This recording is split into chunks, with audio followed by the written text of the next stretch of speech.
여러분, 지금 이 순간, 여러분이 가장 불편하고 두려운 관계는 무엇인가요? 겉으로는 웃으며 말을 걸어오지만, 속으로는 나를 깎아내리고, 교묘히 비꼬는 사람. 그 사람 앞에서는 괜히 웃어야 할 것 같고, 가만히 있어도 가시처럼 마음에 걸리는 말을 듣게 되지 않나요? 우리는 종종 이런 사람들을 참고 넘기는 것이 성숙이라고 생각합니다. 나만 참으면 돼. 별 뜻 없이 한 말이겠지. 괜히 분위기 망치기 싫어. 이렇게 스스로를 다독이지만 결국은 가슴 한켠에 쌓이는 불편함과 자존감의 흠집은 어느 순간 치유하기 어려운 상처가 되어버립니다. 오늘의 주제는 바로 이 교묘히 비꼬는 사람들을 품위 있게, 우아하게, 세련되게 제압하는 세 가지 말에 대한 이야기입니다. 여러분, 비꼬는 사람은 결코 단순한 장난이 아닙니다. 그들은 자신의 불안과 열등감을 타인을 공격함으로써 숨기려는 사람들입니다. 그리고 무엇보다 교묘합니다. 그래서 겉으로는 농담처럼 아무렇지 않게 내뱉고 상대가 상처받아도 왜 이렇게 예민해? 장난이었어. 라고 하며 책임을 회피합니다. 이들의 공통점은 항상 말끝을 흐리거나 두 번째 화살을 준비해 두고 있다는 것입니다. 첫 번째 화살은 비꼬는 말.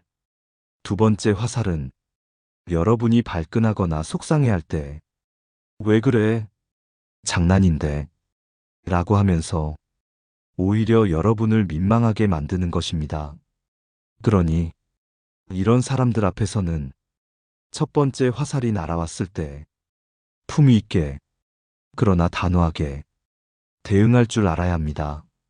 오늘은 교묘히 비꼬는 사람에게 우아하게, 그러면서도 단 한 번으로 상대가 두 번 다시 감히 비꼬지 못하게 만드는 세 가지 말을 구체적인 사례와 함께 풀어드리겠습니다. 첫 번째 말은 지금 그 말이 무슨 뜻인지 다시 말해줄래? 입니다. 서울 양천구에 사는 36의 여성 김소연 씨는 회사 생활을 하면서 늘 애매하게 자신을 비꼬는 선배 때문에 힘들어했습니다. 그 선배는 소연 씨가 보고서를 잘 써도 와, 이제는 글자 수 맞추는 것도 제법 하네. 이런 식으로 칭찬인 듯 비꼬는 말을 했습니다. 처음엔 웃으며 넘겼지만 자꾸만 반복되자 소연 씨도 자존감이 무너지고 있음을 느꼈습니다. 그러던 어느 날 소연 씨는 결심했습니다. 그 선배가 또 야, 이번엔 맞춤법은 틀리지 않았겠지? 라고 말하자 소연 씨는 조용히 웃으며 이렇게 답했습니다. 지금 그 말이 무슨 뜻인지 다시 정확히 말씀해 주실 수 있으세요? 선배는 당황했습니다. 그리고 얼버무리기 시작했습니다. 아니, 그냥 웃자고 한 소리지. 그 순간 모든 동료들의 시선이 그 선배를 향했습니다. 소연 씨는 말합니다. 그날 이후 그 선배는 다시는 나에게 농담이라는 이름으로 비꼬는 말을 하지 않았어요. 여러분, 비꼬는 말은 명확히 꺼내놓으면 힘을 잃습니다. 그들은 모호한 말로 상대를 찌르고 상대가 움츠러들게 만드는 걸 즐깁니다. 그러니 그들의 말에 정확성을 요구하세요. 지금 그게 무슨 뜻이야? 그 말 정확히 다시 설명해 줄래? 이 질문 한마디면 그들의 교묘함은 힘을 잃게 됩니다. 다음으로 두 번째, 교묘히 비꼬는 사람을 우아하게 제압하는 두 번째 말을 이어가겠습니다. 두 번째로 교묘히 비꼬는 사람을 우아하게 제압하는 말은 그 말 다른 사람 앞에서도 해줄 수 있어? 입니다. 여러분, 비꼬는 사람의 심리는 언제나 은밀합니다. 정면으로 공격하지 않습니다. 둘만 있을 때, 혹은 다른 사람들도 있지만 대수롭지 않은 듯 가볍게 던집니다. 그래야 상대가 민감하게 받아들이면 오히려 너 왜 이렇게 예민해? 하고 몰아붙일 수 있기 때문입니다. 이런 사람들의 말은 조용히 상처를 냅니다. 큰 소리로 싸우는 것이 아니라 작은 찌르기로 상대의 마음을 무너뜨립니다. 대전 유성구에 사는 39의 남성 박민재 씨는 직장 상사 때문에 오랫동안 고통을 받았습니다. 그 상사는 회의 시간마다 민재 씨가 낸 아이디어를 듣고 이런 식으로 말했습니다. 오, 아주 기발하네. 초딩 수준으로 간단해서 좋다. 모두 웃었고 민재 씨도 억지로 웃었습니다. 하지만 속은 타들어갔습니다. 회사가 아이디어를 자유롭게 내라고 장려했지만 민재 씨는 점점 입을 닫게 되었습니다. 그러다 어느 날 민재 씨는 마음을 다잡고 상사가 또 비꼬는 말을 하자 이렇게 말했습니다. 부장님, 그 말 대표님 앞에서도 한 번만 똑같이 해주시겠어요? 회의실이 순간 조용해졌습니다. 상사는 웃으며 아, 그냥 농담이었어 라고 넘기려 했지만 이미 분위기는 달라져 있었습니다. 그 이후 상사는 민재 씨에게 농담이라는 이름으로 비꼬는 말을 하지 않았다고 합니다. 여러분, 비꼬는 사람은 본인이 나쁜 사람이라는 인식을 의식적으로 피합니다. 그래서 공적인 자리에서 자신의 말이 드러나는 걸 극도로 꺼립니다. 그들은 자신이 좋은 사람처럼 보이기를 원합니다. 그러니 그들의 말에 대해 이렇게 물어야 합니다. 그 말 다른 사람 앞에서도 같은 톤으로, 같은 의미로 말할 수 있어? 이 한 문장은 상대방을 정중하게, 그러나 단호하게 멈추게 합니다. 여러분이 굳이 화를 내지 않아도 됩니다. 감정적으로 싸우지 않아도 됩니다. 조용히, 그러나 분명하게 상대의 가면을 들추어내는 것입니다. 이렇게 말할 수 있을 때 여러분은 다시는 교묘히 비꼬는 공격을 받지 않게 됩니다. 이번에는 세 번째, 비꼬는 사람을 완전히 제압하고 내가 중심을 되찾을 수 있는 가장 강력한 한마디를 이어가겠습니다. 세 번째로, 교묘히 비꼬는 사람을 우아하게 제압하는 말은 그 말, 나에 대한 존중이 느껴지지 않아? 입니다. 여러분, 교묘히 비꼬는 사람은 절대 직접적으로 모욕하거나 욕하지 않습니다. 대신 은근히 깎아내리고 상대가 스스로 움츠러들게 만드는 방식을 택합니다.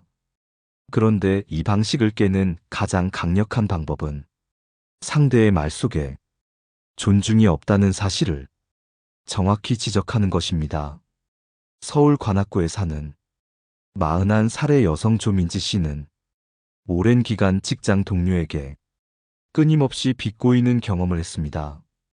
그 동료는 민지 씨가 프로젝트를 성공적으로 끝낼 때마다 운이 참 좋다. 네가 이럴 줄은 몰랐어. 라는 말을 했습니다. 처음엔 민지 씨도 애써 웃으며 넘겼습니다. 하지만 쌓이고 쌓인 감정은 어느 날 터지고 말았습니다. 특히 민지 씨가 중요한 발표를 성공적으로 마친 뒤 그 동료가 사람들 앞에서 이렇게 말했습니다. 오, 민지야, 네가 이렇게 조리 있게 말할 줄은 몰랐네. 모두가 웃었지만 민지 씨는 웃을 수 없었습니다. 결국 민지 씨는 조용히 그 동료에게 다가가 이렇게 말했습니다. 지금 그 말 속에서 나에 대한 존중은 전혀 느껴지지 않아. 농담처럼 들리겠지만 나는 그 말이 무례하게 느껴졌어. 그 말을 듣고 그 동료는 당황했습니다. 그리고 어색하게 웃으며 아, 그냥 장난이었어. 라고 얼버무렸지만 이미 분위기는 완전히 달라져 있었습니다. 그 이후로 그 동료는 민지 씨 앞에서 절대 비꼬는 말을 하지 못했습니다. 여러분, 존중이라는 단어는 어떤 변명도 막아버리는 힘이 있습니다. 비꼬는 사람은 장난이었다고, 상대가 예민하다고 자꾸 핑계를 대려 합니다. 하지만 당신 말 속에 존중이 느껴지지 않아 라고 말하면 그들은 더 이상 장난이었다고 넘길 수 없습니다. 왜냐하면 상대방이 느낀 감정에 대해 변명하는 것은 누구에게도 설득력이 없기 때문입니다. 이 말은 여러분이 감정을 소모하지 않고 냉정하게 상대를 멈추게 하는 가장 세련된 방법입니다.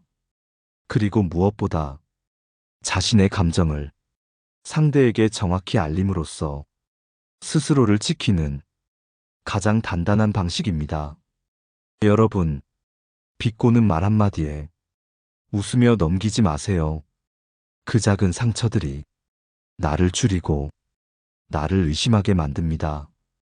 교묘히 비꼬는 사람 앞에서는 단호해야 합니다. 그 사람이 나를 어떻게 생각하든, 그 말이 농담이든 아니든, 내가 느낀 감정이 존중받지 못했다면 그것은 분명히 짚고 넘어가야 합니다. 이번에는 이 세 가지 말을 실제 상황에서 어떻게 자연스럽게 우아하게 사용할 수 있을지 구체적인 대화 예시를 통해 이어가겠습니다. 이번에는 지금까지 소개한 세 가지 말을 실제 상황에서 어떻게 자연스럽고 품위 있게 사용할 수 있는지 구체적인 대화 예시를 통해 더 깊이 살펴보겠습니다. 첫 번째, 지금 그 말이 무슨 뜻인지 다시 말해줄래? 를 활용하는 상황입니다. 예를 들어, 회사 동료가 여러분에게 이런 말을 한다고 가정해 봅시다. 너 치고는 생각보다 발표를 잘했더라. 여러분이 평소 같으면 어색하게 웃고 넘어갔을지도 모릅니다. 하지만 이제는 미소를 지으며 단호하게 이렇게 말하세요. 방금 그 말 정확히 어떤 뜻인지 다시 말해줄 수 있어? 이 한 문장은 상대를 당황하게 만들고 그가 무심코 던진 비꼬는 의도를 그 자리에서 스스로 돌아보게 만듭니다. 상대가 얼버무리거나 장난이야 라고 말할 가능성이 높습니다. 그때 여러분은 담담하게 웃으며 다시 말을 이어가세요. 장난이라도 상대방이 불편할 수 있는 말은 조심하는 게 좋을 것 같아. 이렇게 감정을 섞지 않고 사실만 짚어주는 태도야말로 품위 있게 자신을 지키는 방법입니다. 두 번째, 그 말 다른 사람 앞에서도 해줄 수 있어? 를 활용하는 상황입니다. 가령 친구 모임에서 여러분이 여행을 준비하고 있다고 했을 때 누군가가 이렇게 비꼰다고 가정해 봅시다. 너처럼 계획성 없는 애가 여행 준비를 다 하네. 기적이다, 기적. 주변 사람들은 웃을 수 있습니다. 하지만 여러분은 가볍게 웃으며 이렇게 받아쳐야 합니다. 그 말, 우리 다 같이 있는 앞에서도 똑같이 얘기해 줄 수 있어? 혹은 조금 더 부드럽게, 지금처럼 다 듣는 자리에서 그 농담 괜찮다고 생각했어? 라고 되묻는 것도 좋습니다. 이런 질문은 상대에게 본인이 던진 말의 무게를 자각시키는 효과가 있습니다. 비꼬는 사람은 자신의 말이 공론화되는 걸 극도로 싫어합니다. 그 순간 스스로 방어적 태도를 취하게 되고 다시는 함부로 농담을 가장해 여러분을 비꼬지 못하게 됩니다. 세 번째, 그 말, 나에 대한 존중이 느껴지지 않아. 를 활용하는 상황입니다. 예를 들어, 직장 선배가 여러분이 맡은 프로젝트를 보고 이렇게 말할 수 있습니다. 이 정도면 뭐, 초등학생도 하겠네. 이때 여러분은 화를 내거나 억울해하지 마세요. 그저 조용히 정면을 바라보며 차분한 목소리로 이렇게 말하세요. 그 말씀을 들으니까 나에 대한 존중이 느껴지지 않네요. 아주 간결하게, 짧게, 감정을 얹지 않고 이렇게만 말해도 그 순간부터 상대방은 자신이 선을 넘었다는 것을 인지하게 됩니다. 비꼬는 사람은 상대가 발끈하거나 자신보다 아래로 내려오는 걸 기대합니다. 하지만 여러분이 감정적으로 대응하지 않고 담담하게 자신의 감정을 명확히 짚어주면 상대는 더 이상 여러분을 가볍게 다룰 수 없다는 걸 깨닫게 됩니다. 여러분, 우아하게 그러나 단호하게 말하는 것, 이것이야말로 어른의 품격입니다. 조용히 미소 지으며 그러나 마음은 조금도 흔들림 없이 나를 지키는 것, 이 세 가지 말을 여러분의 일상 속에 익숙하게 자리 잡게 하세요. 교묘히 비꼬는 사람들은 한번 제대로 선을 그어주면 다시는 함부로 넘보지 못합니다. 이번에는 왜 이런 교묘한 비꼬기를 초기에 제압해야 하는지, 그리고 참을수록 내 인생에 어떤 손해가 쌓이는지를 이어가겠습니다. 교묘히 비꼬는 사람을 초기에 제압하지 않으면 여러분의 일상은 조금씩 그러나 확실히 무너지기 시작합니다. 처음에는 그저 불편한 말 한두 마디로 시작됩니다. 에이, 네가 뭘 알겠어. 그래, 대단하시네요. 참 착하시네요. 그렇게 살기 힘들 텐데. 이런 말을 듣고도 처음엔 웃어넘깁니다. 하지만 마음속 어딘가에는 조그마한 멍울이 맺힙니다. 내가 뭘 잘못했나? 내가 너무 예민한가? 그냥 장난인데 너무 신경 쓴 건가? 스스로를 의심하기 시작합니다. 그런데 여러분, 이 작은 자책이 한 번, 두 번 쌓이면 결국 자존감이 깎이기 시작합니다. 나는 괜찮은 사람이었는데, 나는 똑부러지게 생각하는 사람이었는데, 나는 내 선택을 자랑스러워했던 사람이었는데, 그들의 말 몇 마디에 점점 움츠러들고 스스로를 깎아내리게 됩니다. 심리학자들은 이런 상황을 가스라이팅의 초기 단계라고 말합니다. 교묘한 비꼬기는 분명히 공격입니다. 그런데 공격받는 사람은 자신이 공격당하고 있다는 걸 쉽게 인식하지 못합니다. 왜냐하면 공격의 형태가 너무도 교묘하고 웃음과 농담이라는 포장지를 쓰고 있기 때문입니다. 그래서 참으면 참을수록 내 마음은 혼란스러워지고 결국 나는 나를 믿지 못하게 됩니다. 내가 예민한 걸까? 내가 웃으며 넘어가지 못하는 걸까? 내가 소심한 걸까? 이렇게 생각하는 순간부터 그 사람의 말 한마디 한마디가 내 머릿속에 스며들어 나를 지배하기 시작합니다. 여러분, 여기서 잊지 말아야 할 것이 있습니다. 문제는 여러분이 예민해서가 아닙니다. 문제는 그 사람이 교묘하게 선을 넘었다는 것입니다. 사람은 누구나 존중받아야 합니다. 그 존중은 농담이나 웃음이라는 이름으로 함부로 짓밟혀서는 안 됩니다. 그래서 우리는 처음부터 분명히 단호히 선을 그어야 합니다. 웃으며 넘어가는 것, 분위기를 망치기 싫어 참는 것, 그 모든 것은 결국 나를 향한 작은 배신입니다. 나를 아끼고 나를 지키고 싶다면 내가 느낀 불편함을 부정하지 마세요. 불편했다면 그건 진짜입니다. 상대가 웃으며 말했다고 해도 내 마음이 불편했다면 그건 경계해야 할 신호입니다. 그리고 그때 바로 지금 그 말이 무슨 뜻인지 다시 말해줄래? 그 말 다른 사람 앞에서도 해줄 수 있어? 그 말 나에 대한 존중이 느껴지지 않아? 이 세 가지 말을 꺼내야 합니다. 초기에 대처하지 않으면 여러분은 작은 비꼬임에 점점 스스로를 갉아먹게 됩니다. 한두 번은 괜찮습니다. 하지만 반복되면 그건 인격 살인이 됩니다.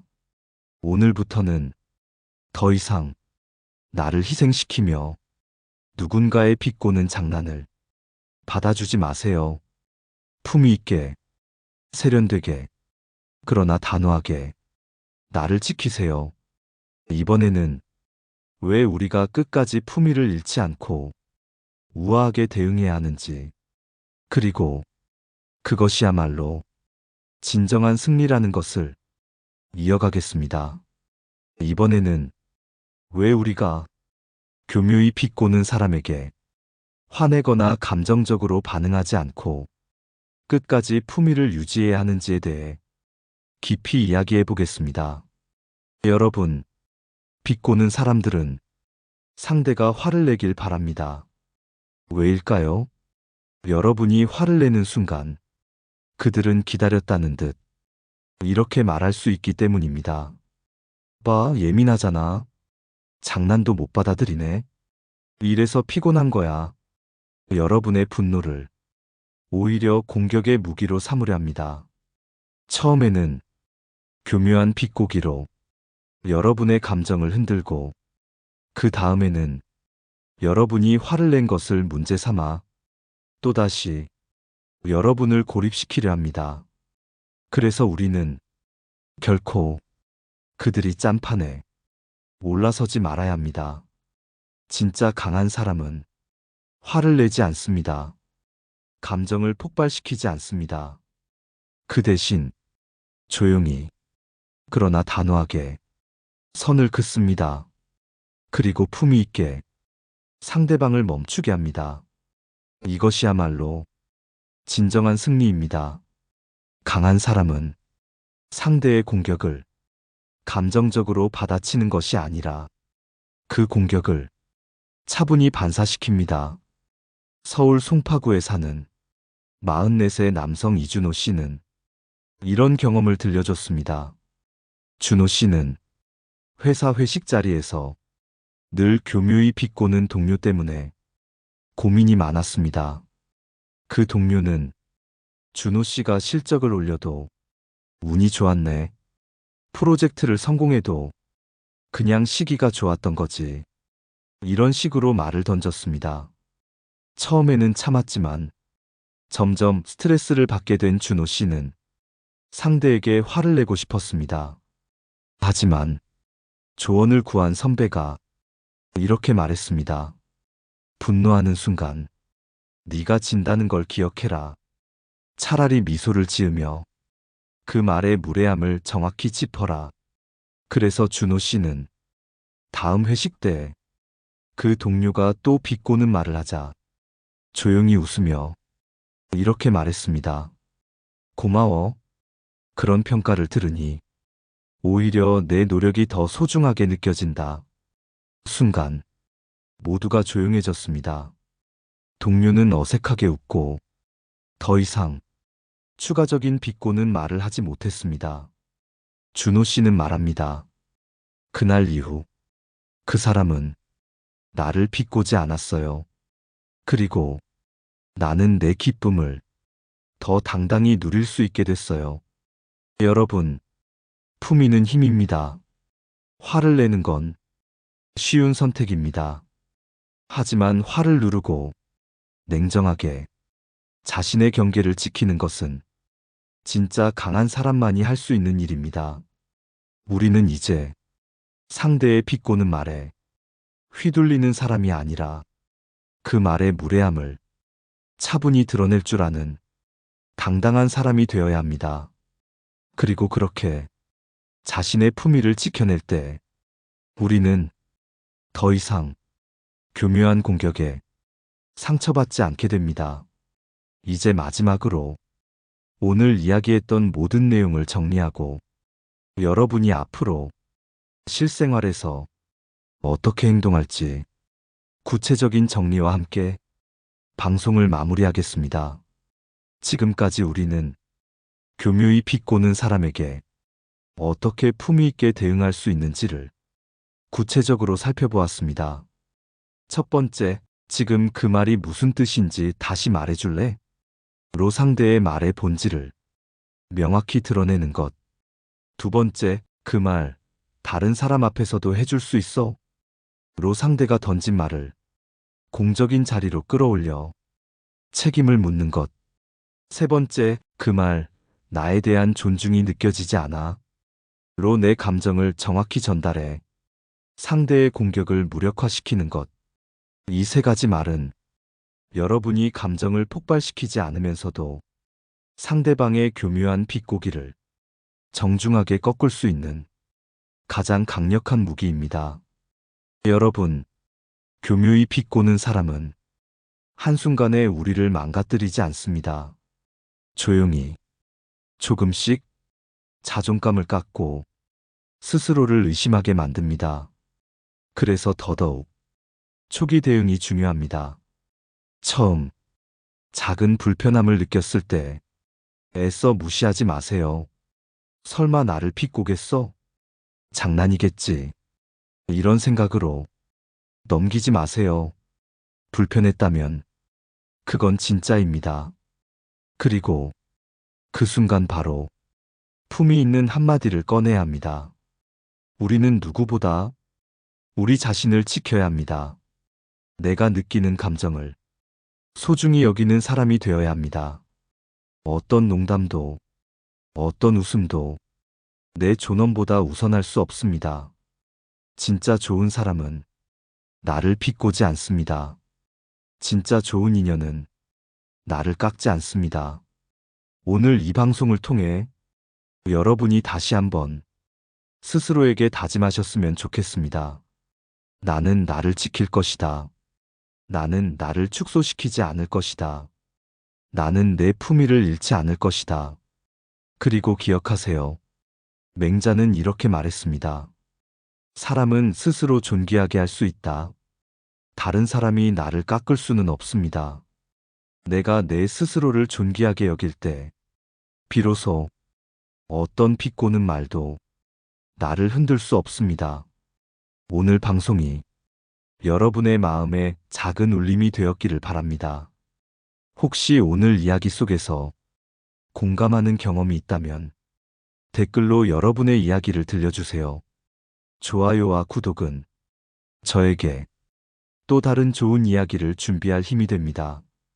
여러분, 오늘도 자신을 아끼는 하루 되시길 바랍니다. 그리고 잊지 마세요. 품위는 침묵 속에서도 가장 크게 울리는 힘입니다. 감사합니다. 지혜의 숲이었습니다.